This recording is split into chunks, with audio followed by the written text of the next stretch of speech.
Eh, la imagen, por favor, díganme. Sí, doctor, se logra visualizar. Ok, muy bien. Bien, bueno, entonces comenzaremos pues con esta última sesión del semestre correspondiente, ¿no?, a patología general. Me toca a mí siempre cerrar esta sesión, ¿no?, con esta clase muy importante, ¿no?, y con mucha actualidad actual y de conocimiento, ¿no?, a todos niveles, ¿no? Y también queda a nosotros a ver qué hacemos por esta patología ambiental, ¿no? Que ya ya es de importancia internacional y global, sobre todo, ¿no? Por los diferentes aspectos que se están presentando. El cambio climático, ustedes ven actualmente cómo estamos sufriendo aquí estos cambios, ¿no?, ambientales, ¿no? La polución del oxígeno también se ve afectada y una serie de entidades, ¿no?, una serie de patologías, ¿no?, de enfermedades, ¿no?, que se ven, ¿no?, por el contacto con cualquier medio ambiente. Bien, patología ambiental. El concepto de patología ambiental hace referencia a los trastornos de salud relacionados con el medio ambiente, como resultado directo o indirecto, causado por exposición a agentes químicos o físicos presentes en el ambiente.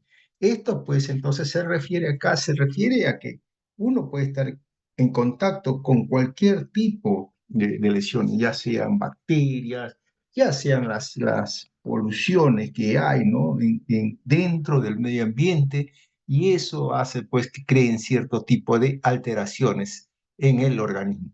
Comprende los procesos patológicos debido a cualquier factor patogénico que no sea genético. ¿Cuál es el objetivo de la patología ambiental? El objetivo es identificar y controlar los efectos negativos del medio ambiente sobre la salud humana y prevenir futuras enfermedades relacionadas con factores ambientales. Esto, por supuestamente, que incluye ¿qué? Factores nutricionales, infecciones, productos químicos, dentro de ellos productos tóxicos, fármacos, también incluye todo tipo de fármacos, ¿no?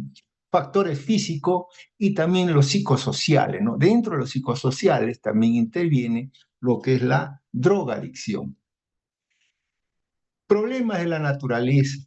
¿Qué cosa es lo que nosotros, en nuestro ambiente, ¿no?, cómo se ve esto? ¿Qué problema es lo que pasa en la naturaleza y que se ve comprometida, ¿no?, dentro de todos estos patologías ambientales que son? En principio, la destrucción sistematizada de los recursos naturales. Esto quiere decir la deforestación, ¿no? Fenómenos físicos que convierten al medio ambiente en un medio peligroso, cambios climáticos, ¿no?, proliferación de productos químicos industriales, desechos radioactivos y farmacológicos, contaminación por el plástico, ¿no?, extinción de las especies como resultado de todo lo que anterior y disminución de la capa de ozono. Estos son los problemas que nosotros vamos a tener que ver en todas estas situaciones medioambientales y qué cosa es lo que está sucediendo. Y esto, pues, ya saben, a nivel internacional se sabe ya de todos estos problemas, no tan solo nacional, sino también a nivel internacional, ¿no? Pero, sin embargo, a pesar de todo esto, muchas veces, no, las autoridades, ¿no?, algunas de ellas tratan de emitir ciertas normas legales, pero, ¿no?, o por otra parte también eh, hay mucha permisividad en el cumplimiento de la misma. Y ahora, por ejemplo, se traduce mucho en el problema poblacional. Es un problema poblacional que afecta definitivamente a nuestro sistema. Problemas de la riqueza, la falta política de racionalización en el consumo de energía, la falta de servicios mínimos en la población marginal en las grandes ciudades. Y esto es muy fácil a veces, muchas veces, de ver, ¿no? Porque nosotros tenemos un problema poblacional. Ustedes saben que Lima ¿no? La ciudad de Lima, nuestra capital, ¿no? En el Perú ya tiene cerca del 30% de la población nacional se encuentra en Lima. ¿Y por qué? Esto se hace ¿por qué? Por problema de la migración, ¿no?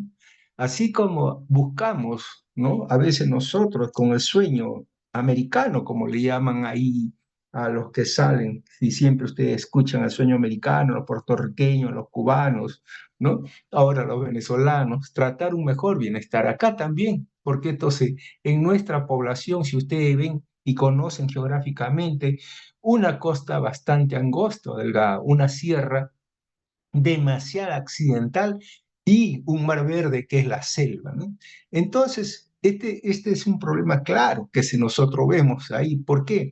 Porque en nuestra serranía, pues, todos los gobiernos, todos en general, nadie se preocupa mucho por la población y por la distancia que hay. No hay una mejora, ¿no? En bienestar de esa población. ¿Qué cosa es lo que pasa a esto? Todas estas personas comienzan a migrar y comienzan a ir a las capitales departamentales o si no, a la capital, ¿no? En este caso, de Perú, Lima, ¿no?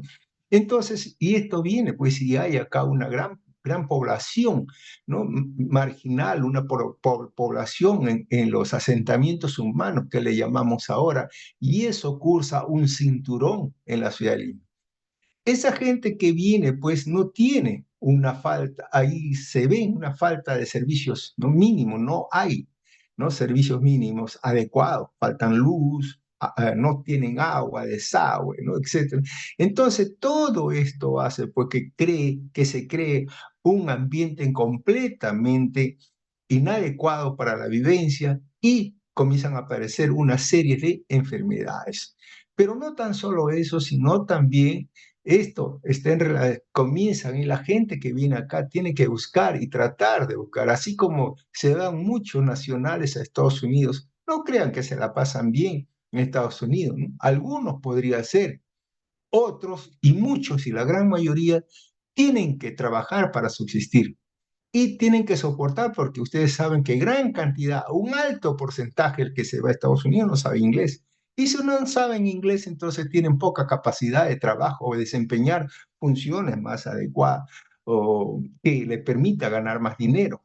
Entonces van a tener que aceptar cualquier tipo de trabajo, ¿no? Por esa falta de conocimiento.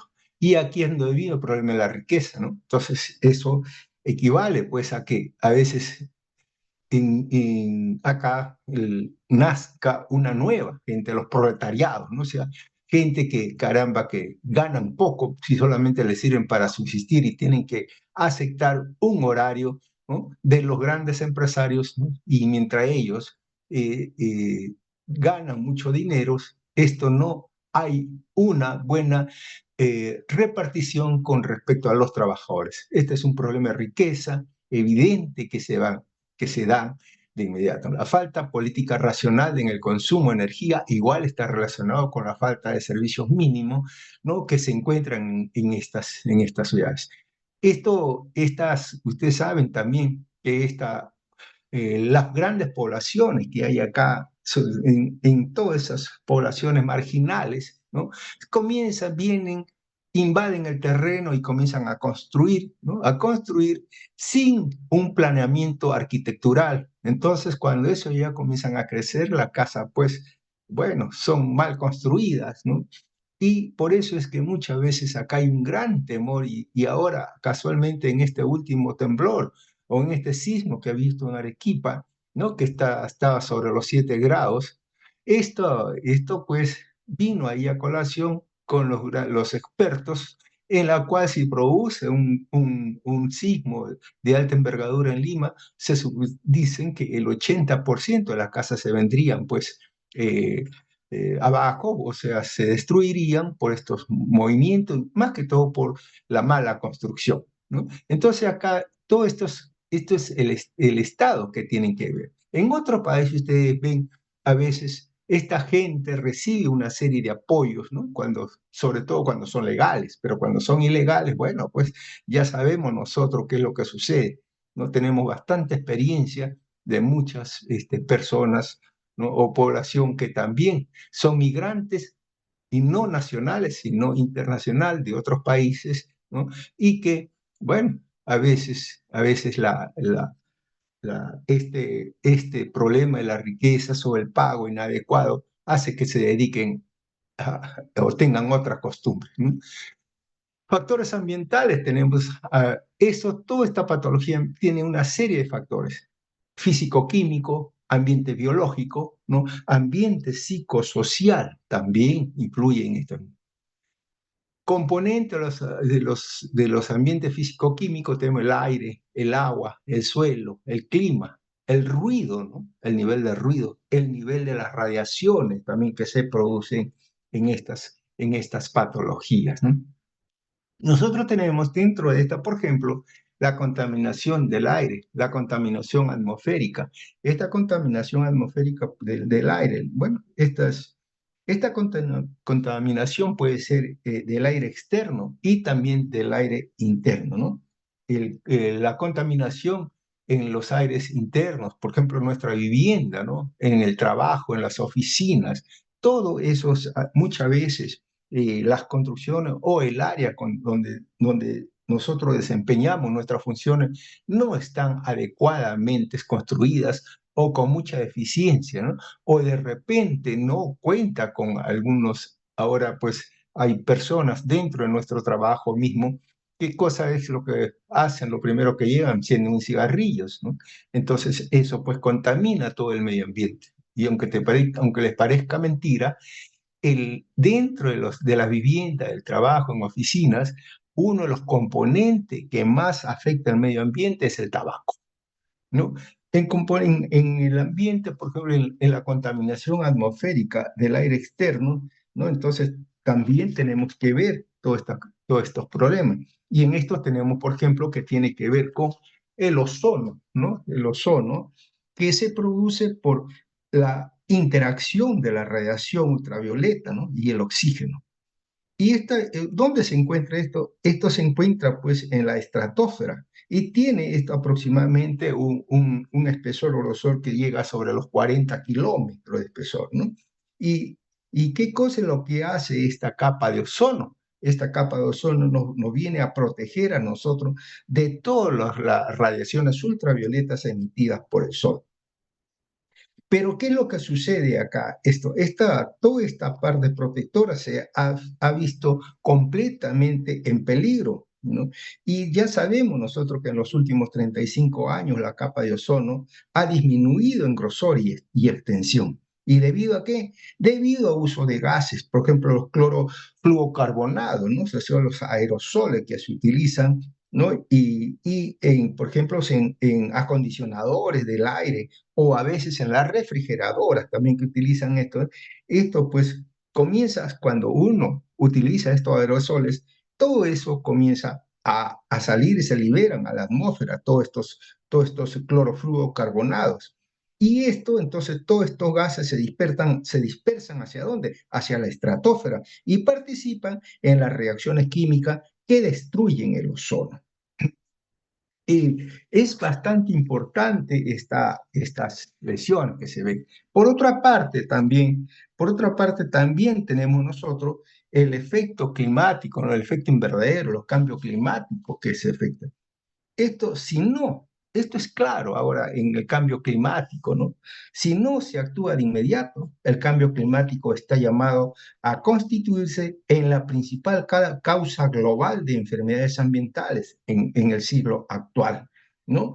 Y nosotros también sabemos que ya es conocimiento, a cada rato lo escuchamos por televisión acerca de este cambio climático, acerca de la temperatura media global, cómo es que aproximadamente esta ha aumentado en un 0,6% desde el año 1960, registrándose todo esto generalmente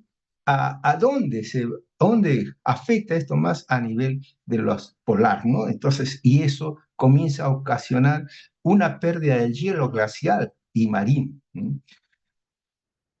Más allá, más allá de las evasivas de los políticos en el ámbito científico, es generalmente aceptado el hecho de que el cambio climático es, al menos en parte, obra del hombre. ¿no? Entonces tenemos que ser claros ahí.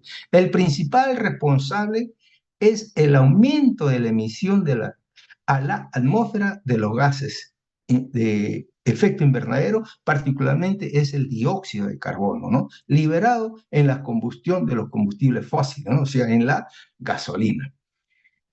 Así como el ozono, ¿no? Es un importante también contaminante del aire, también, y el metano, no se queda atrás, también es esto, y estos gases juntos, ¿no? Todo esto, junto con el vapor del agua, producen el llamado efecto invernadero, ¿no? Generado al absorber y reemitir las energías, ¿no? Infrarrojas radiadas de la superficie de la Tierra hacia las partes espaciales, ¿no? Entonces, en otras palabras, cuando vienen los rayos, vienen el sol, todos estos rayos solares llegan pues hasta el suelo y del suelo rebotan y nuevamente se van a la estratosfera, se van hacia el espacio.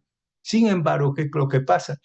En el camino encontramos una serie un componente de gas enrarecido, ¿no? Todo el medio enrarecido con metano, monóxido de carbono, nitrógeno, entonces todo eso no deja que este rebote de la luz solar que se vuelve al exterior, no deja, entonces eso comienza a calentar toda la superficie y es lo que nosotros conocemos como conocemos esto como el efecto invernadero, ¿no? Entonces, muy bien. El agua, bueno, también tenemos nosotros otra causal aquí, cómo se va a producir esta lesión. Entonces, eh, bueno, avanzaremos hasta cuando ya nos corten y después ustedes se encargarán de hacer una nueva, un nuevo líquido. El agua también nosotros tenemos que comienza a afectar a todas estas lesiones o esta patología, ¿no? Entonces, el agua tiene componentes químicos, componentes de metales pesados, los plaguicidas, todo esto puede infectar dentro del agua, ¿no? Las causas se dice que existen más de 70.000 sustancias conocidas como contaminantes, ¿no? En el agua. Y esto donde es vertido a los mares, a los océanos, ¿no? ¿Qué cosa es lo que puede ocasionar esto? Simplemente, pues, esto no tan solo afecta a todo el mundo, sino a las especies que viven ahí, ¿no? El planeta, ustedes deben saber, sin agua no hay vida. Eso es lo primero que nosotros tenemos que ver. Y el agua se contamina también, no tan solo por la sustancia que nosotros desechamos ahí, ¿no? Mire, fácil es cuando nosotros contaminamos, por ejemplo, el agua, cuando tiramos un medicamento, por ejemplo, por el retrete, o el aceite que vertimos al fregadero, o sea, por el desagüe, ¿no? Los residuos que se arrojan al mar o a los ríos, ¿no? Todo eso contribuye, pues, a un efecto, ¿no? negativo sobre el ecosistema, ¿no? Precisamente la ONU, mire, ¿cómo define la contaminación del agua? Define contaminación del agua es aquella que sufre cambios en su composición hasta quedar inservible. El agua contaminada supone que es imposible para el uso humano, ¿no? Entonces, esto pues afecta muchas veces y esto tiene que ver con todo las sustancias que ven ustedes, metales, pesado, plaguicidio, carburos, etcétera, ¿no? ¿Cómo afecta esto también, todo esto, el tráfico marítimo, que es lo más relevante ahorita, ¿no? La sustancia, cuando ustedes saben, cuando hay estas embarcaciones grandes, ¿no? que van al alta mar, que se produce esto, ahí es donde se produce, donde se eliminan todo estos desechos que van a contaminar todo el mar. Ahora se dice, pues, si ya se ha encontrado que en estos pescados grandes, pescados que viven en alta mar, están con sustancias contaminantes, ¿no? Y con estos plásticos que generalmente es lo que más se elimina. Y se ha encontrado, tanto es así que lo que dice el salmón, por ejemplo, ¿no? El atún también están bastante contaminados, ¿no? Por otra parte, también los derrames de combustibles también, que se producen, ¿no? En estas zonas de las aguas, no tan solo marinas, sino también de las aguas de los ríos. Ya hemos sido nosotros también afectados por estas situaciones, ¿no? Accidentales, llamémoslo así, porque es por eso que se produce. Esta consecuencia, pues, no viene a ser sino qué cosa es lo que va a dar lugar a una destrucción de la biodiversidad, ¿no? O sea, todo lo que, los elementos, ¿no? Los animales que puedan vivir ahí, ¿no? Y no tan solo eso también, sino eso trae consigo de repente algunos de esos peces que estén contaminados con esos tóxicos, entonces vienen a los alimentos, ¿no? Entonces, y eso puede hacer aparecer ciertos tipos de enfermedades. Entonces, también tenemos la continuación biológica, son enfermedades de origen hídrico que se ubican entre los 5 primeros lugares de muerte en los países desarrollados. El suelo es otra causal también que nosotros tenemos y el suelo cuando hablamos del suelo, esto está muchas veces en relación con la deforestación, ¿no? Entonces, a veces el suelo, pues, contaminado, puede liberar sustancias tóxicas que pueden entrar en contacto con los seres humanos a través de la piel, pues es la inhalación o ingesta, ¿no? Toda esta erosión que se va a dar en el suelo es por la deforestación. Y esto pues trae consigo también una serie de alteraciones patológicas, ¿no? En que pueden producir con el medio ambiente, ¿no? Entonces, estas también afectarían, y es uno de los factores, ¿no? de patologías ambientales. También tenemos nosotros el clima. Bueno, está relacionado también a todo lo que hemos hablado anteriormente, ¿no? El cambio climático, los desastres naturales, la sequía recurrente, inundaciones, ¿no? Estas inundaciones que son bastante frecuentes en nuestros países, sobre todo en los meses de febrero, marzo, ¿no? Donde se producen los grandes saludes. Y eso ya está, hasta tenemos conocimiento de los lugares donde están, pero siempre hay personas pues que viven a los alrededores y a veces hay destrucciones, ¿no? Materiales o afectación material y algunas veces cobran también con vida, ¿no? De estos aludes. Y esto afecta indudablemente la ecología y la biología. ¿Por qué? Porque cuando esto comienza a afectarse, hay estos saludes, pueden venir los vectores con un aumento de riesgos en enfermedades vectoriales, por ejemplo, con el dengue, también tenemos la fiebre amarilla, ¿no? Entonces hay que tener mucho cuidado entonces cuando nosotros tenemos estos factores, ¿no? Bien, entonces tenemos, de esta manera, pues influye eh, la deforestación, ¿no? Perdón, el cambio climático. Por otra parte, tenemos también el ruido, es otra patología que a veces tenemos que tener en cuenta. El ruido que viene, esto es pues un ruido, un sonido indeseable que viaja en formas de ondas, ¿no? En el medio ambiente, ¿no? Y esto va a afectar todas estas patologías, va a afectar cuando estos ruidos se miden con decibeles, y estos decibeles van a tener que ser por encima de 60, de 60 decibeles, entonces ya se mantiene, entonces se dice que hay una afectación del ruido.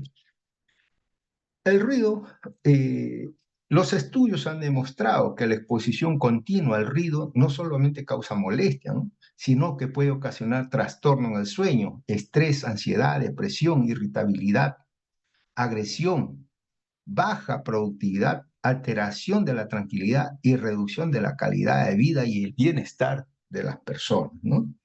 Esto, cuando se hablamos de ruido, generalmente, esto se habló pues recién en el año 1972, la Organización Mundial de la Salud. Entonces, fue cuando decidió catalogar al ruido como un tipo más de contaminante ambiental, ¿no? Entonces, y esto lo definió así como es un sonido desagradable y molesto, ¿no? Como le hemos definido en esta definición. El ruido, generalmente cuando nosotros vemos, esto se transmite mediante ondas. Y este ruido, pues, se produce, toda esta vibración llega al tímpano. En el tímpano se transfiere estas vibraciones a los huesos, ¿no? Del oído medio, y esto de ahí comunica mediante estas vibraciones todos a la cóclea. Y es dentro de la cóclea donde se hallan unas terminales nerviosas libres, ¿no? Y eso es lo que transmite todas esas vibraciones al sistema nervioso central, al cerebro. Y es el cerebro que es la que interpreta y la cataloga como si fuese un ruido o como si fuese, pues, un sonido, ¿no? Todos estos ruidos, ¿no? Esto se mide, pues, mediante la unidad de medida, tiene que ser los decibeles, ¿no? Entonces, los decibeles, y esto, pues, puede ser dañino, ¿no? Luego de sufrir una pérdida de sensibilidad auditiva, comienza una exploración, ¿no? A partir de los 75 decibeles comienza a afectar todo esto, ¿no? Ahí comienza a afectar. Entonces tenemos nosotros los acúfenos o disminución de la capacidad auditiva o pérdida de la capacidad auditiva. Esto nosotros tenemos pues una serie de fuentes que pueden transmitir todos estos sonidos. Normalmente, esto pues cuando nosotros estamos, por ejemplo, cuando estamos nosotros en una biblioteca, ¿no? Entonces, entre los 10 hay 10 a 30 decibeles. Esto pues entonces nos lleva pues a pensar que no podemos nosotros tener bastante silencioso, porque la biblioteca es silenciosa, uno tiene que estar concentrado.